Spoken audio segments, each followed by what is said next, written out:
I'm going to be using a ruler so I can point to things and still get everything on camera. This is a flight suit. You can get them at lots of places. Got mine from a military store. First thing when you get yours is remove zippers and pockets. I only removed, there's a name tag here that comes off easily, and on the side there's a pocket that I was able to take off. A problem with removing pockets on this thing is, for example, these two front pouches here are actually, this side of the pouch is sewed into the side of the flight suit, so if I try to remove this pouch, I'll be ripping this entire seam and it will just create a big hole in your flight suit. So you don't want to do that, so probably should just try to remove the zippers here and the button. Basically all you're doing to the flight suit is attaching little Velcro squares like this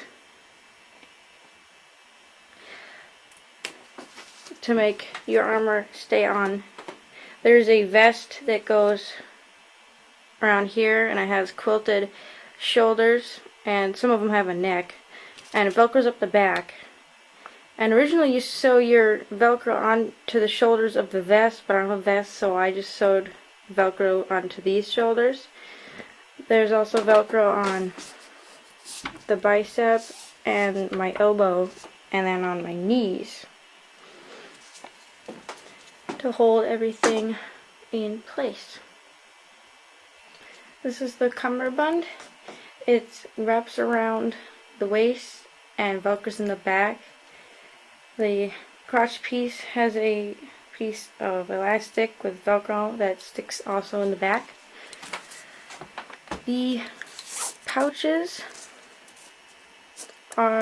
getting them to look right was difficult. It took me 3 times to get them to look right, because you don't want them to look too fat or too boxy or too thin.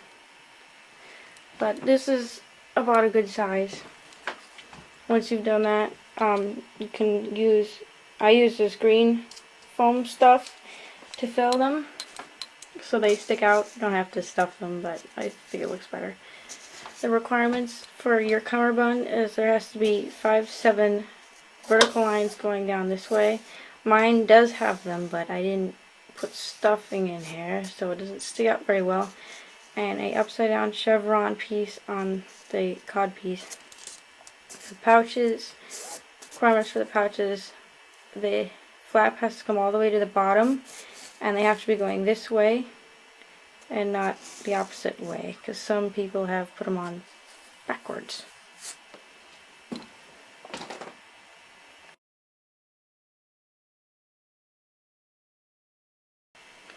You also want to get a face mask.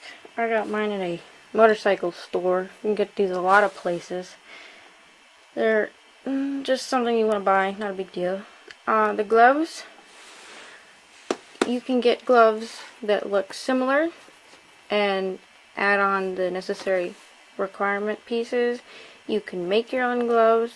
You can buy them from people. I got mine off eBay from a seller named Sith Armor. Requirements for Scout gloves: they have to have 4 ridges across the knuckle, V-slit in the gauntlet, and this padding on the thumb and first 2 fingers. These are really good quality gloves. I do recommend them. These are the boots. If you want Lancer, the only way acceptable is to use the boot tutorial on bikerscout.net. You can get shoes that look similar from places. You can get people to make these for you. They're really not that hard if you know what you're doing. This is all made out of white vinyl, and it tells you how to make them on the site. The requirements for this is the arch piece has to be put on last. And then, of course, your shoes have to have a beige sole. Then you just rivet the holster onto the shoe and then paint your rivets white. And they should tell you how to do that on there. I used a strap to attach, to keep the gun in there.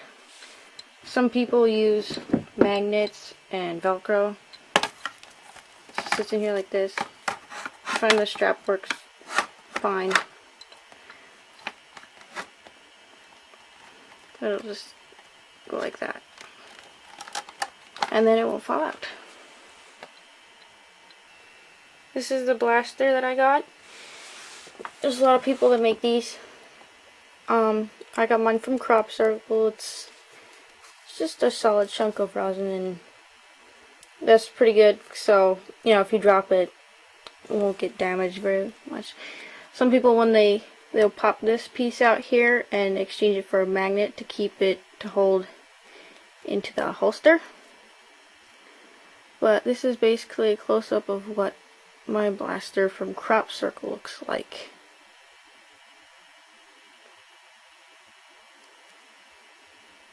There's a nice weight to it.